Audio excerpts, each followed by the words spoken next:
కొత్త కుండలు, సంప్రదాయ పూజలు, ఆడపడుచుల ఆరాటం, కొత్త కోడళ్ల బేటింగ్, అల్లుళ్ళ పుట్ట తయారీ, ఇలా రకరకాల ఘట్టాలతో సాగిన నాగోబా జాతర ముగిసింది.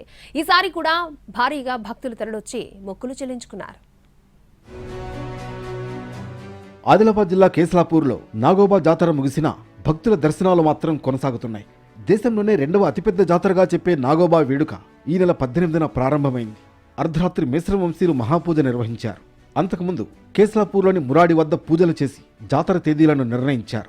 తర్వాత పవిత్ర గంగాజలం సేకరణ కోసం కాలినడకన మంచిర్యాల జిల్లా జన్నారం మండలం హస్తినమడుగుకు వెళ్లారు. అనంతరం కేస్లాపూర్ మర్రిచెట్టు వద్ద పెద్దలకు కర్మకాండాలు నిర్వహించారు. ఆదివారం కోనేరు నీటిని తీసుకొచ్చి పుట్ట తయారు చేశారు. మేస్రం వంశీయుల్లో కీలక ఘట్టాల్లో పవిత్ర గంగాజలం కోసం చేసే పాదయాత్ర ముఖ్యమైనది. సుమారు 15 రోజుల పాటు కాళ్లకు చెప్పులు లేకుండా పాదయాత్ర చేస్తారు.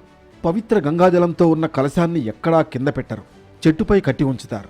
మహాపూజ అనంతరం అర్ధరాత్రి తర్వాత కొత్త కోడళ్ల పరిచయ కార్యక్రమం నిర్వహించారు.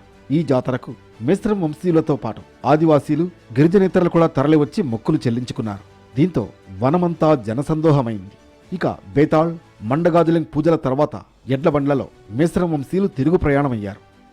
ప్రతి ఏటా పుష్యమాసంలో జరుపుకునే నాగోబా జాతర విశిష్టత గురించి ప్రత్యేకంగా చెప్పాల్సిన పని లేదు. మరికొన్ని రోజుల పాటు నాగోబా దర్శనాలు కొనసాగనున్నాయి.